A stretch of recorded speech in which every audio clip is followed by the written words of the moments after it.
So, mysteriously titled event. I hope you all think what it actually is what it actually is. Right, so, who's made a cosplay and thought, it could have looked better? Right. Seriously. Whose cosplays didn't really involve very much sewing? Whose cosplays did involve a lot of sewing, but you thought, it looks weird, it looks kind of fake almost. It's good, this is good. We've got the right audience possibly.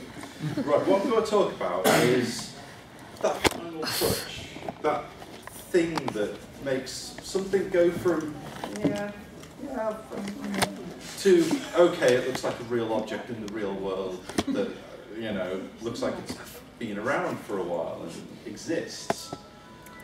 And that sort of technique, or the techniques involved, are incredibly varied. I'm trying to think of the best way to describe this.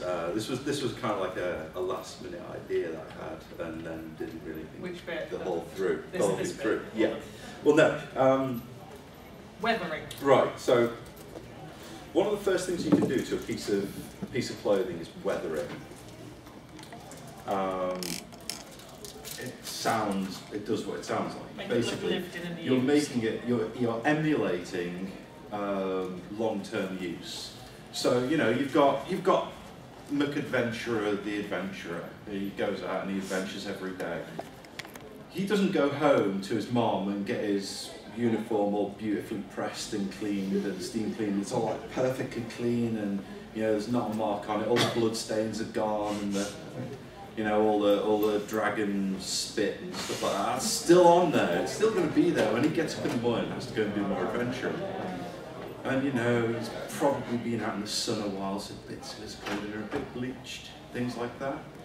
So there are ways to emulate that sort of thing, that sort of aging and weathering and making things look a little bit beaten up without making them look like you've just thrown a shitload of paint at them.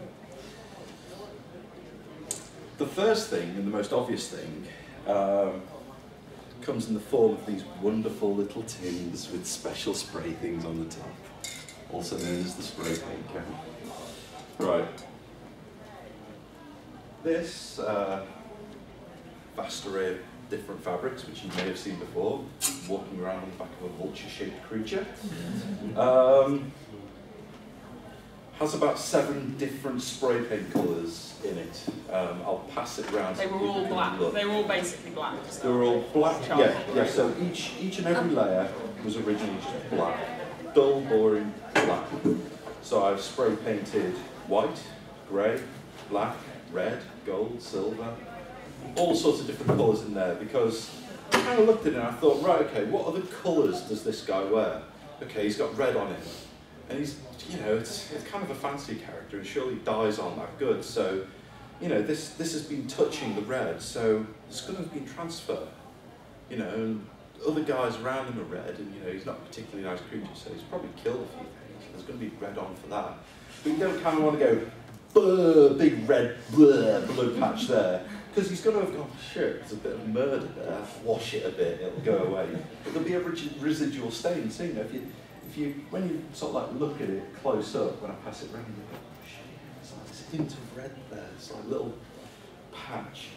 And of course like gold, because you know, one of the layers is like this sort of gold tool, which was actually originally black, because I couldn't get gold tools, so I spray painted black tool gold. But I thought, well, if this is some sort of metal, because I think this is some sort of metal on the original costume, little flakes of it would have chipped off and got caught in the rest of it. So I kind of like just spattered little bits of gold into it. And these are all the effects of aging and weathering. So the white is for dust and grime and just general dirt. Yeah. These guys don't wash their clothes at all. So, you know, it's a consideration to put on a costume, because it's weird. I mean, certain characters don't look right with weathering, admittedly, but you know, if you want like an action character, you kind of go, huh, it's too clean. Spray paint, that's the #1 way to get it done. I'll pass that around and everyone can that's like the top. You can sort of like have a look at it. Unfortunately, the lights aren't very good in here, so you can't see all the colours. Did they swap them around for the cyberpunk when I was looking? Right. Lights as high as possible would be brilliant. There we go. Oh, that's way better. Please say it's actually twinkles. No, actually twinkles. Ooh. Right. And this one sort of like emulates more the sort of like aged and weathered and dustiness. So kind of thinking these guys are supposed to actually wear their clothes pretty much 24/7. They're supposed to basically be lived in. That's better.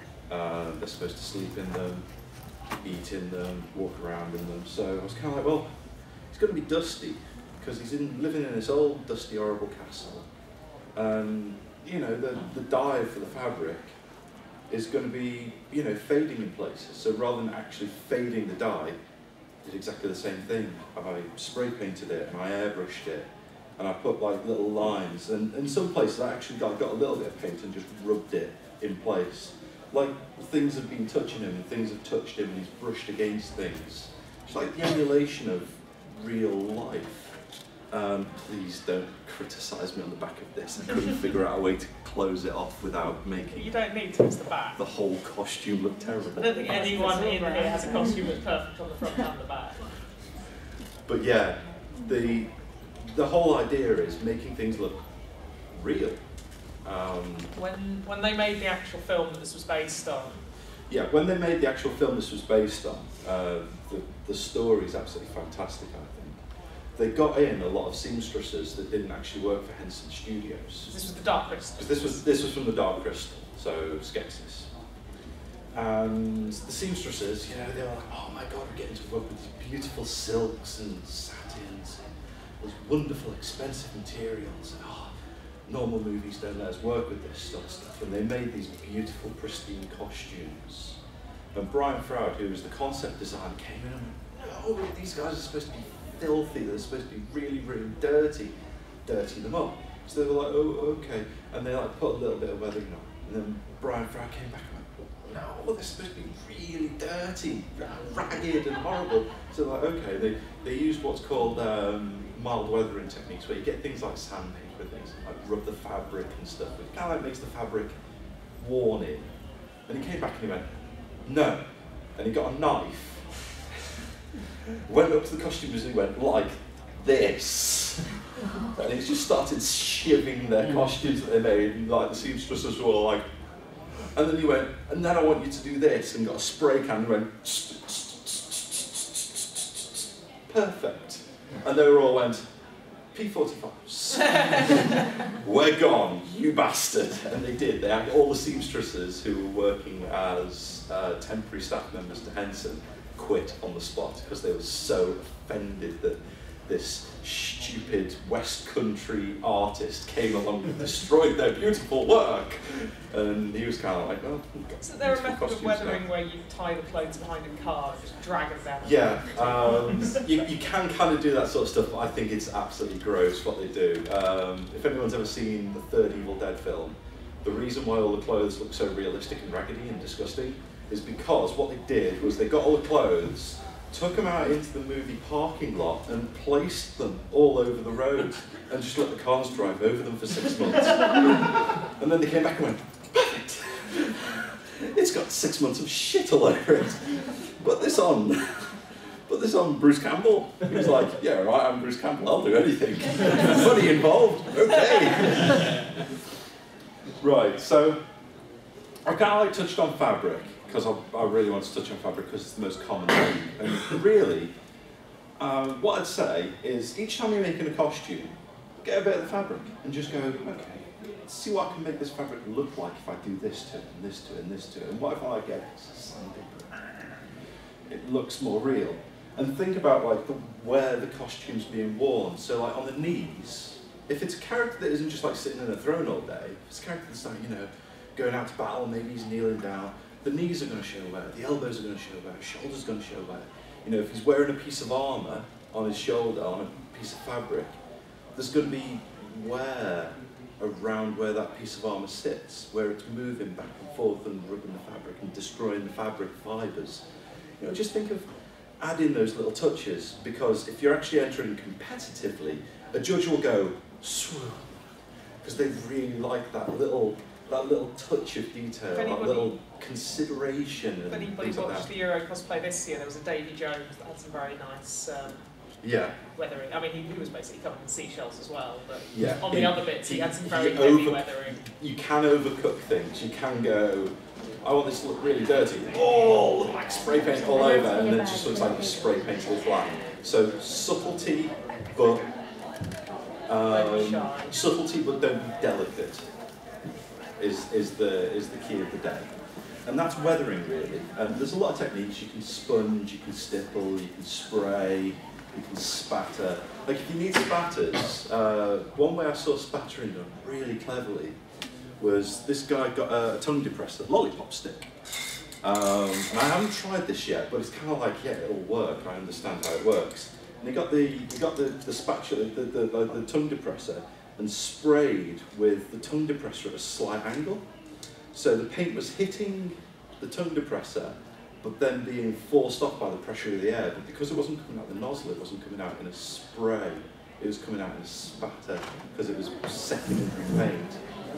And little techniques like that. The internet is the best resource for finding different techniques, and I could spend 24 hours telling you about the different techniques. You're doing stuff like dried mud and dried clay. They're very pale usually. They're not dark like wet mud, because dry mud and wet mud are completely different colours. Yes. Look in life. Look at things in life, especially. You know, if you do want to make something that looks a little bit more old and haggard, go to a vintage clothes shop and look at the clothes and how they look, and how they've worn around hems and things like that. I mean, these trousers are 6 months old, and already they're kind of like, they're kind of going patchy in places. Granted, I crawl around the floor doing work in them, but and that probably doesn't help that much. But yeah, they're kind of like fabric, whilst it still fits right, it's kind of curling at the edges and things, and things are looking a little bit more disheveled, but more like it's a real item, like it's a real costume. Pristine for some things, amazing. Pristine for others, looks weird and it looks odd. And you go, there's something not right there. Especially stuff like military uniforms. Yeah, military uniforms. Practical stuff that is going out into the real world and doing stuff needs the emulation of the real world doing stuff to it. But then a dress uniform should look as dress uniform should look like it's just come out of a shop, unless it's a dress uniform that's seen battle for some reason. Like you see these occasional like schoolgirl costumes, and it's like, yeah, it's a schoolgirl that's been in a fight, so I'll just like throw loads of red at it, but no other colours, because she hasn't hit the floor at all. She's got no mud on it. It's just been zombies. It's all fresh blood. Yeah, it's all fresh blood. There's no dried on stuff or washed out stuff. It's all fresh. Remember, dried blood is dark brown. Yeah. Almost. Yeah. Oh, yeah. Again, look at real life. Look at the way that look at the colour of a scab, because scabs are a totally different colour to real blood. Anyway, that's kind of like the weathering and stuff. And so I just me sort of like promoting the idea of weathering your costumes. Don't be precious about it. Go. I want it to look real rather than pristine and beautiful. I'm going to talk about different ways that Hollywood do finishes on things, and this is going to be like the main bulk of the talk. And I'm going to start this. This is mostly on a character everyone This should is mostly know. solid stuff, by the way. Mostly hard. This is going to be mostly hard sculpted cast stuff. Right. So, put your hand up if you don't recognise it. Good. Okay. No one needs a slap. No one needs a slap. It's the Terminator.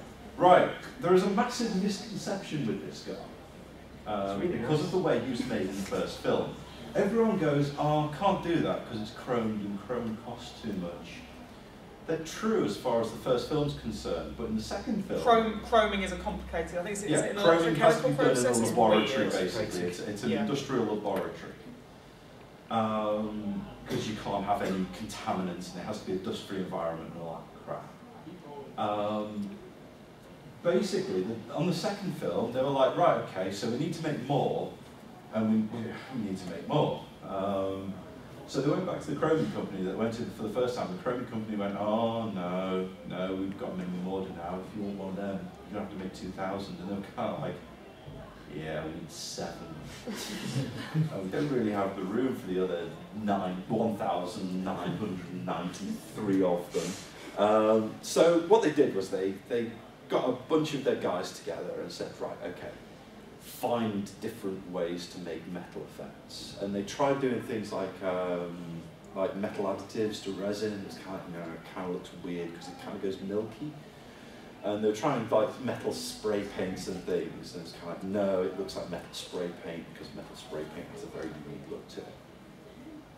And what one guy found, because he was a model maker, was this stuff. Alclad. Right. Alclad is a lacquer that has to be applied in spray form, and it's got, basically, I'll pass this round, please don't open it. A, it'll make a mess if it's spilled. B, it's really stinky. It's not dangerous stinky, but it's stinky. It's basically microparticles of, I believe in this version, steel. I believe it's steel. You get different ones, you get aluminium, copper, suspended in a lacquer. So when you apply it to a nice shiny surface that's black, shock horror, it looks like metal. It looks like real metal, in fact, because it's a micro layer of real metal. Kind of sensible, but I'll pass that round and everyone can sort of have a look at it. Unfortunately, the one really good example he's got of that done at home, because you've got to weathering. Basically, if you have to, once you've finished it, you have to spray it with a clear lacquer, or it'll just come off on your fingers. Spray it with, yeah. Basically, once it's all done, I'll go through the whole method of how this is done. So this guy would have been plastic originally. It would be a lump of white or whatever colour they cast in. And then they would have like sanded him down so it was nice and smooth. Then they would have probably sprayed him with something not much different than that, which you can go and pick up in a hobby store. How much is regular spray paint, that's like a £7 can of spray paint. It's not expensive. This method, in my brain, isn't expensive, but one tool you have to buy is expensive. But in my brain, that tool can then be used for lots and lots and lots of other projects, for lots and lots of different things, and that's the airbrush. Which we'll talk about. Which we'll talk about in the final step of this. So you spray paint it all, nice and black, nice and smooth, possibly sand it down a few times. Then, and this is where the weird stuff starts getting used, scouring pads. You need a nice smooth silk finish, because if you start spraying lacquer on to get the gloss finish, you'll get imperfections, you get like what they call orange peeling, so you need this beautiful smooth surface. So what they found is, flat scourers are, whilst they feel really rough and stuff, and you think, shit, that's probably going to scratch it, actually turn out to be one of the gentlest sandpapers. So you just kind of like, they just kind of like rub off the surface of the paint and make it all nice and smooth, but very, very matte. So then they move on to car lacquer. Generally they use 2-part resin lacquer, which is a bit more of a faff to use because then you need a proper spray gun. You can't really put it through an airbrush because you need so much of it. Also it cures, so you need something big to be able to wash it, stuff like that. But I find this stuff works just fine. You have to put a couple of layers on, but as soon as you've got a nice glossy, glossy, glossy finish, you then go on to airbrushing. So you take that stuff that's being passed around. You let it dry completely. You do let it dry completely. Don't do it tacky. That's what I did on this. I'll show you what happens when you, it's annoying. I had a beautiful example of a finished product, but I didn't lacquer it, so it all came off. Yeah. I've got a beautiful example of what happens when you don't let it dry fully before you put the finishing spray on, the metallizing spray on. Right, so you apply the Alclad basically with, oh yeah, I brought this as well. This is what you'd use to put if you use the resin-based car body spray on. You'd basically use one of these in a big compressor, which is just basically like you put your material in the top. Nice and easy. Spray gun. If you've got shitloads of money I'd really recommend getting a big compressor. They're really useful for a lot of things, including blasting cobwebs out the corner of your garage. It's really good fun. The one I got actually came with a load of tools, and one was like a little air gun. It's like, ha ha ha, spider, fuck you. Don't have to come near you and your freaky shaped legs. Right, so this is my workhorse. It's actually gummed up at the moment. I need to clean it when I get home. This is my workhorse airbrush, which I will pass around for people to look at. In fact, I'm going to try and make it so it actually works whilst I talk. No, I just need to unscrew the end, and it should clink off. Right, this airbrush setup. So this compressor, this airbrush. Phil will know the price better now because he bought exactly the same thing and it's even cheaper. Yeah. So how much is it? 2 airbrushes. Yeah, it was 2 airbrushes. And it was what? No, it was 100. Yeah. 90 plus 95 or whatever. Plus, yeah, so 100 quid. So I got a smaller one for 100 quid a couple of years ago. So 100 quid for something that will literally do so much work for you. This is a compressor with a reservoir. The really cheap airbrushes that you get for like nail art and things tend not to have the gas reservoir, so your pressure will be changing as you use the air. This one will pump up to a certain pressure and then stop. In fact, we can probably run it, can't we? Let's put the airbrush down. It'll pump up to a certain pressure, stop, and then as you use the gas, it's coming out of the bit at the bottom of the reservoir and refilling that reservoir so the pressure stays very nice and constant, which is good if you're doing delicate work and doing a lot of it. They do come apart and you do have to maintain them, and they are the most emo things you'll ever work with. Your acetone will become your friend because that's the thing that dissolves all of the dried on paint. If you go out and buy an airbrush, don't just go out and buy an airbrush. Go out and buy an airbrush and a nice big bottle of acetone or IPA. Yeah. Because and you want one which is mostly metal components as well. Yeah. Because acetone dissolves like 80% of plastics. Yeah. IPA is not so bad, acetone loves dissolving things. I would strongly also recommend don't go near, for the love of God, don't go near the ones with the aerosol can, or the pressurised can.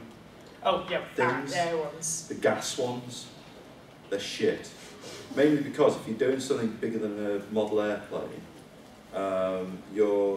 your gas will go, yeah, I'm happy, I've gone really cold, therefore my pressure's dropped. Screw you. Yeah, you've got to wait for me to warm back up again. Because you can accidentally freeze bits of your airbrush if you're using canned gas, because when the gas expands out of the can, because it's such high pressure in the can, when it expands out, it cools down.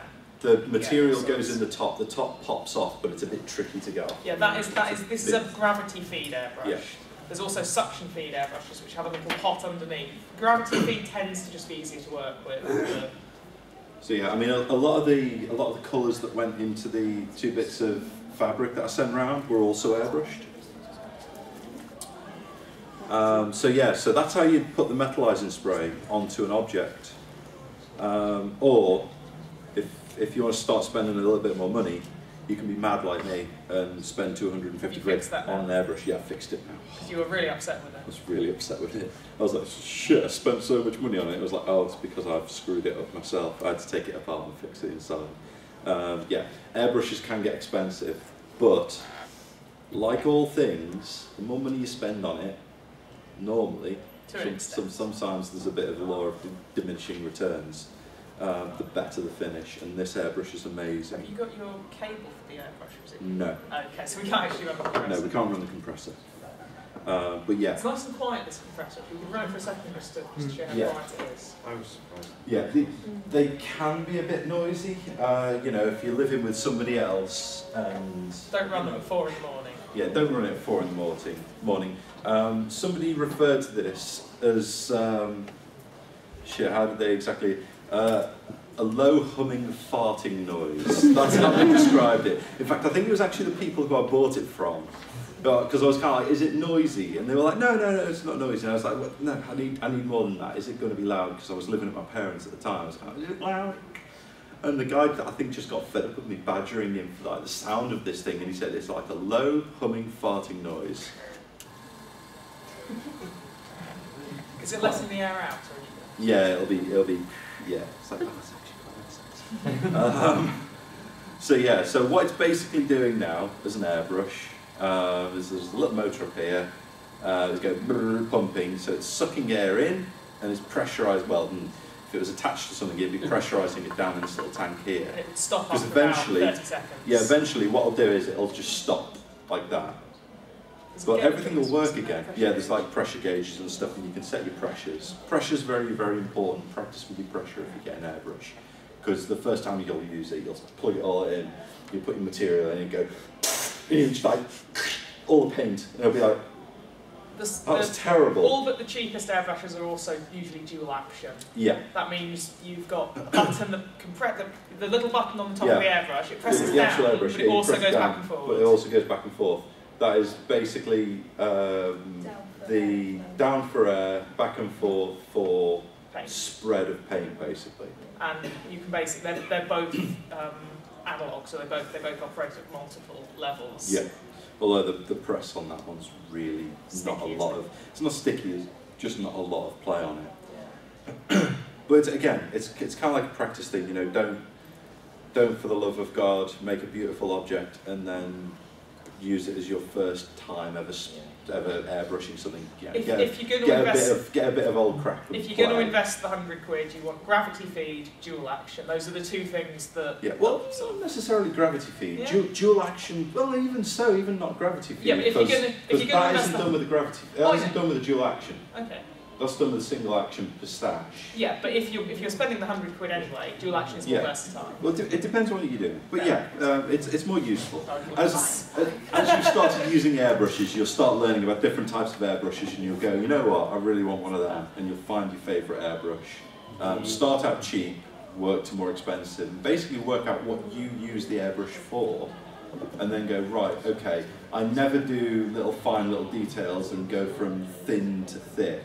You'll kind of go, right, okay, I need a single action. I just need something that I go, I'm covering something. Or I want to make a little motif, I need a dual action. On the other hand, those tiny little plastic kits you get for nail art for £20 are probably not worth it. Yeah, there's a certain minimum amount that if you spend much less, you're going to be disappointed. Yeah. And that's somewhere around £80 to £100 if you want the compressor, and a lot less if you just want the brush. But yes, so that's airbrushing. And airbrushing, to be honest, on that is used in a lot more ways than you actually see. Because going back to my first topic, if we actually look at this guy, he's not just shiny metal, he's filthy. If you actually start looking at him close, he's got gunge up here, he's dirty, he's got all this carbon scoring, and it's actually quite a mess. He's got a stipple here, it's oily mess all over him. How are they doing that? They're doing it exactly the same way as I showed and I explained on this. They are taking paint, spray paint, spraying it on, and in this case, what they're doing is emulating real life. So he's had a load of muck wiped all over him and messed all over him. What's going to happen to him? He's going to go back to his little Terminator base, and his little Terminator master's going to be, you're dirty, I'm going to clean you up. So that's what they literally do. What they would have done is they would have got acrylic paint that was quite wet, so they would have thinned it down, sprayed it in place, then got kitchen roll, wiped it away, and then just left it, let it dry, and then sealed it up with a bit of lacquer. So that's how you kind of get those effects. And it's a lot simpler than people think, because a lot of people think, right, they've probably painted it on with a sponge or something, or they painted it on with a brush. It's very rare that brushes and paints and brushes and sponges and actual direct intention is the first thing they do. It's normally actually we'll make a big load of mess and we'll take away rather than try and put on our final intention in the first place. Yeah, if you don't seal it afterwards with a clear lacquer, even the oils in your fingers will remove the layers of alcohol. The metalizer does need sealing. It really needs sealing. So right. I didn't bring the example of what happens if you don't. Make sure I'm not going too fast. Wow, I'm going too slow. Okay, speed up, Zay, speed up. Right, we'll look at another one. We'll look at this guy. Hands up, anyone who doesn't know it? Hey! You don't know it? It's the predator. Get to the chopper. It looks scary. I'm probably not going to do Attention. it. Do you want to big in it a bit? So? Yeah, The Arnold I want to showcase. get it in focus Shine. actually. It'd be better. Oh, look at him. See, Beautiful. now you can Beautiful. see it. Beautiful. So rich. Right. On your shoulder. No, it's a gun. Right, so I can't watch scary movies, it doesn't it's work not out. scary. It's actually good. It's got the manliest handshake in movie history. It has. It really has got the manliest handshake. It's got Carl Weathers, aka Apollo Creed from Rocky, and Arnold Schwarzenegger doing a muscle handshake. And Arnie's like, "You're going weak, man." And it's like brilliant. But anyway, less promotion. More promotion. How the fuck did they make that amazing metal? Right, so if we look at the Predator, again, you know, he's metal, but he's kind of grungy in places and kind of dirty and stuff. And for most intents and purposes, they've done it exactly the same way as the Terminator. Same stuff. Hello. Predator boobs! No, that's his penis. There we go. Right, so yeah, so if we look at him, yeah, he's basically done it the same way, but actually, if we look at him, holy shit, there's things going on there that isn't going on in the Terminator. For a start, it's colours. What are these? These are magical, these are amazing. These are beautiful. What they've done with this is they've done basically the same thing with the Terminator, metalised it, made it look cool. And before the weathering, they've got ink. Copic ink, which you can buy in refills, so it's just like liquid ink. So basically permanent marker ink, as raw as foam. Stuck it through an airbrush, and just giving it life. Because if you go home, if you've got some drills at home, some heat treated drills, you look at the drills, they're not metal, they're not silver. They've got all little colours in them, all little rainbow colours. Because when you forge something and when you apply heat to something, the forging process actually causes colours to appear in a metal. It's kind of like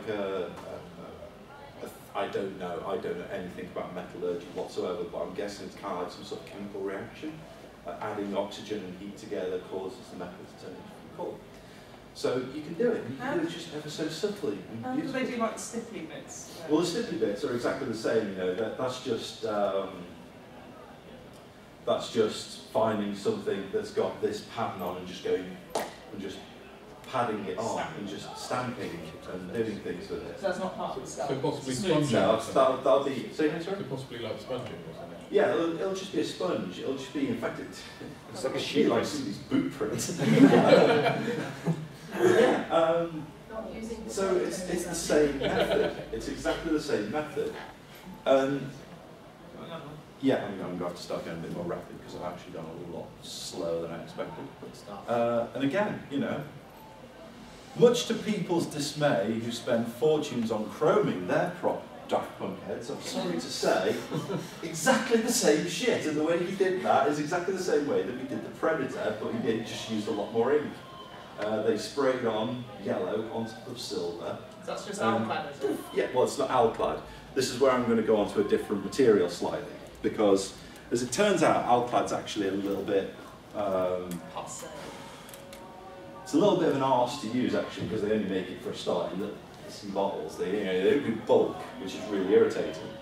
So a few years ago, apparently, I didn't know this until recently, a company called Imperial Paints in America produced stuff called shrapnel. And shrapnel is basically that stuff with two major differences. One, three major differences. One, it's better.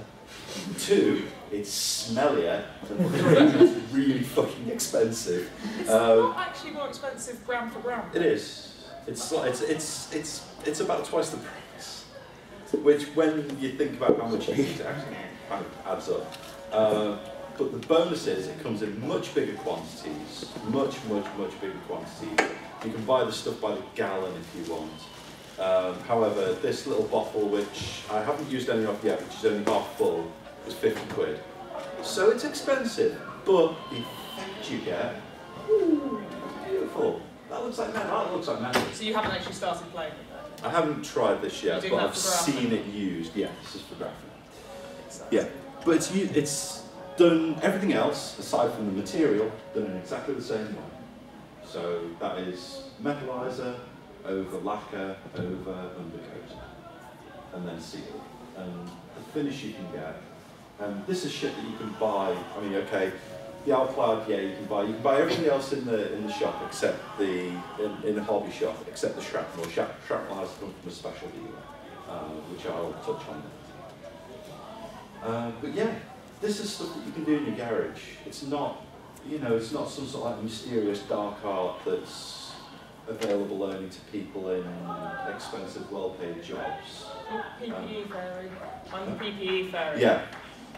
Yeah, I should have said this before. If you're spraying stuff of any kind, respirator, gloves, nitrile gloves, because nitrile works for everything. If you're spraying something like acrylic paint through an airbrush, you can get away with just a dust mask. Anything more hardcore than that, you want a proper filtered respirator. Right. And I'm going to pass around. This is kind of a slight failure because I sprayed it whilst the lacquer was still a bit wet, so it's not as shiny as I wish. It might be also if you're really, really lucky and catch it, this is actually an even better, cooler Alcloud because it's actually prismatic. So if you catch it in the right light, it actually changes colour. Kind of like a CD, but it would have been better if I'd got it. I can actually see it from here. It's really cool.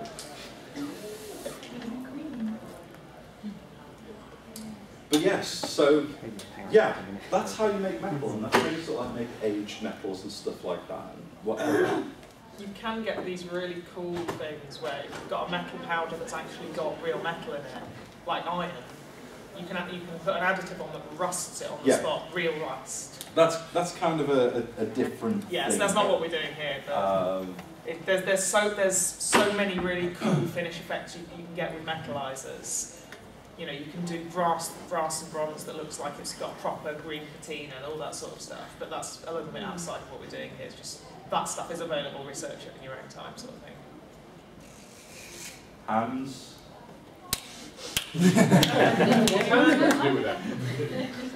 With what you're wearing, I'm going to slap you, son. Right.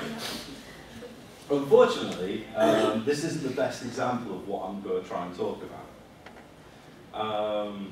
Right, Boba Fett's helmet and his armour and his stuff. Obviously it's painted, but again, harking back to the first thing, it's lived in. You know, that doesn't look like something that's just come out of a factory. He's had a few battles in that thing. The paint's chipping off and scratched and it's dinged and it's, you know, it's not looking very healthy. Now, I can't actually tell you exactly how they made this, because I don't know. But I can't find examples on the internet of how they do it now. I don't know why I can't do that. Actually, I just realised I could have just used Iron Man. Right. Anyway. So, how do we get this effect here, this here, this here? And you know, how do we get these scratches? They're amazing. Most people, what they'll do is they'll get their helmet, and they'll go, yeah, it's all beautifully painted. All right, here's my silver paint. Paint it on. Oh, the scratches are brilliant. Oh, beautiful scratches, beautiful scratches. You'll kind of like stick it on and you'll be walking around and people will go, there's something really weird about the scratches. It's like they're on the surface of the paint rather than under the paint. So, because they are. So how do we get around that? The answer's really obvious. The answer's actually sort of like, well, yeah, it's kind of obvious when you sort of know the secret on how they're doing it. Hopefully, I would have expected the way that they did this, although probably not with Alpine, because I don't think it was around during this time, it was probably just silver spray paint. They would have taken a helm, spray painted it silver, all over. Possibly even weathered it. Then they would have got some latex. And they would have gone, right, okay, we want a scratch here, paint some latex there. We want a big chunk of paint missing there, paint some there. We want kind of like a weird stippling effect here, get sponge, latex. Brilliant, beautiful. Down the edges, things like that, all over. Now I'm going to get a spray paint. All over the latex, all over the metallizer, all over everything, cover it, paint it perfectly, beautiful. Then, with their finger, the best tool in the world, they would have just gone, right, where was the latex?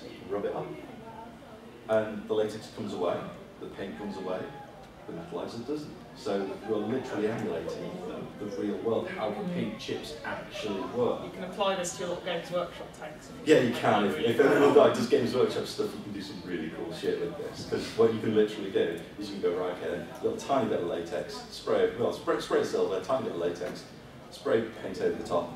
Look at that. And the Games Workshop guys, like down the thing, will go, how did you do that? I've never been able to do chips so perfect. You don't tell them. You go, well, if you want to know, pay me. Yes. I don't know if it smells really well, but whenever I've done some miniature painting chips, I've used hairspray instead. Yeah, I mean, there's different ways to do different techniques. I mean, I primarily use latex because it's just easier and it's bigger scale stuff. Yeah, you can have latex allergies if you're allergic. So that's your P-Chan 5-minute warning. But then maybe we want like little scratches and things. So again, how do we emulate scratches? You know, the edges are probably a little bit scuffed. So what happened there? I said drop it on the floor. Kind of right, but if you do that, all that'll happen is you'll take the metalizer away and you'll go, oh God, what have I done? Right, another thing in the daily household repertoire, an emery board. And something that's probably not a can of metal coloured spray paint. You take the spray paint, you take the emery board, you spray paint the emery board, and you go with the emery board. And it's kind of obvious. It's kind of, I've sat and watched tuition lessons on the internet that I've paid money for, and gone, I feel like an idiot, but so enlightened at the same time, because I'm kind of looking at these things going, it's really obvious in the end, really, but without somebody telling me, because like, if anyone's kind of like feeling a little bit stupid now, because I've tried to do that, because I've tried to do things like this, and I've done it exactly the same way that I'm kind of going, that's a really stupid way to do it. I've done it those ways, not knowing better. But once I kind of like learn from professionals, I'm kind of like, well, it's kind of obvious actually. And yeah, and that's it really. Movie magic is a big ass lie basically. All this weathering, all this wonderful stuff is just normal. Yeah, it's actually really easy, simple tricks, and there's nothing to it, and you can do it in your home, in your garage, really, really simply. And yeah. Questions? Has anyone got any questions? At the back. What paint do you use in your airbrushes? I use whatever goes through it. Games Workshop acrylics actually work surprisingly well. Not anymore. Right. The old ones. Last generation Games Workshop acrylics were the bomb. They were fucking amazing. They were beautiful. And then they gave their whole paint factory to some other Bergs, and they're awful and terrible. I haven't actually bought any new paints for a while because I've got so much old paint still. I'd use Valera Model Air or Badger Airbrush, which is specialised. Yeah, which is specialised airbrush paints. You can also put acrylic inks through them. Yeah, you can also put acrylic inks through them. Alternately, with a little. There you go. With a little IPA, isopropyl alcohol. Isopropyl alcohol.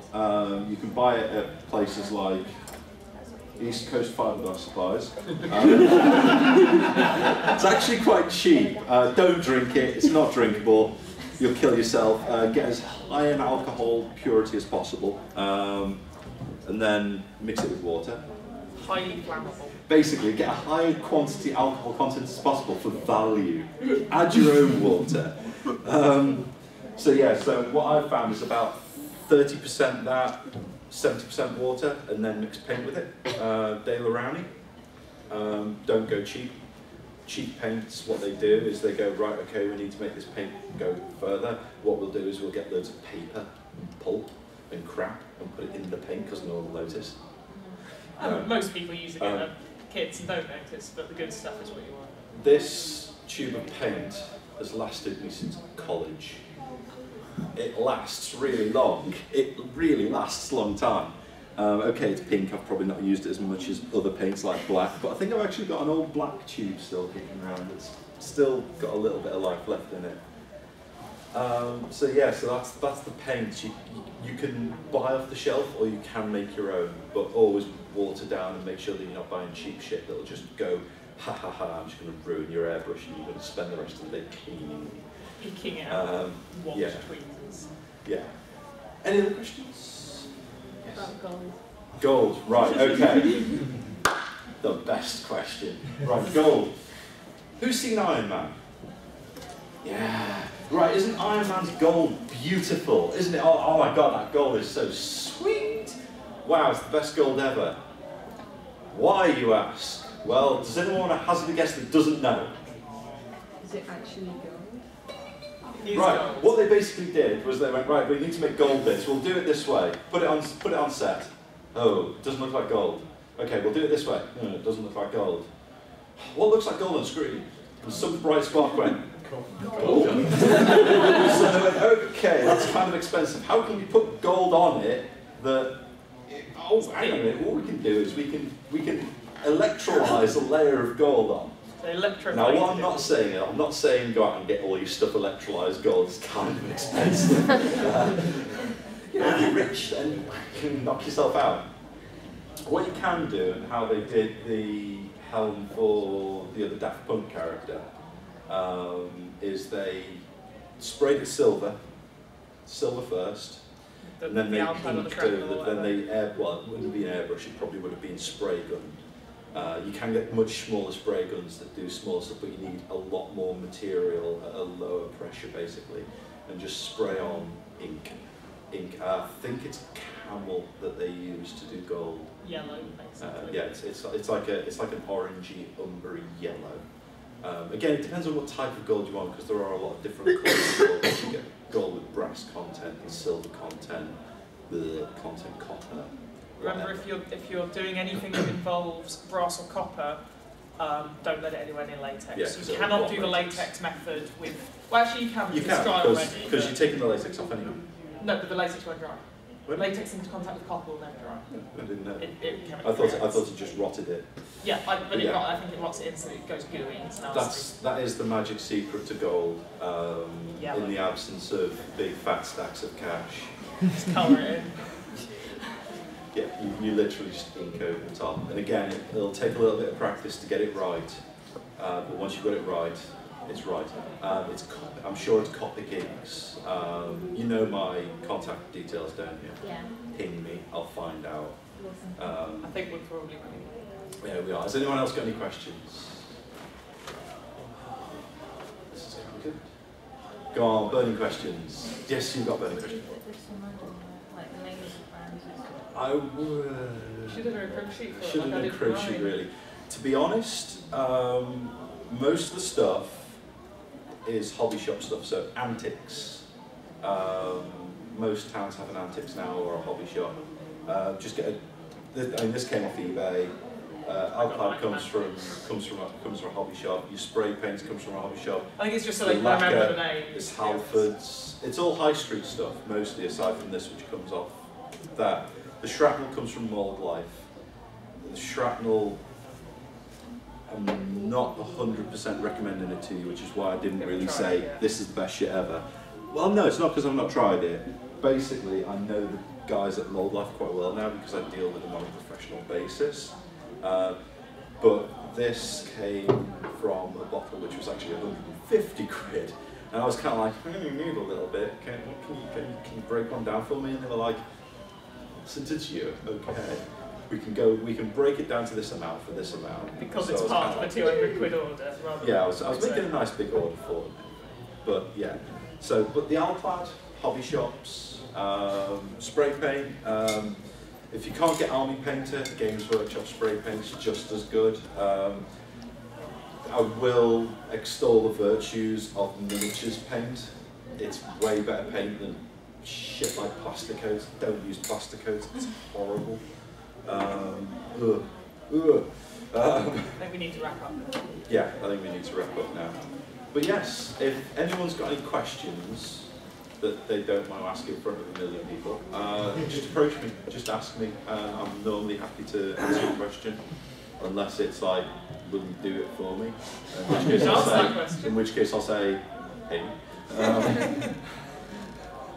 And yeah, I hope I've been helpful. I hope I've kind of like made people go, oh yeah. If you want a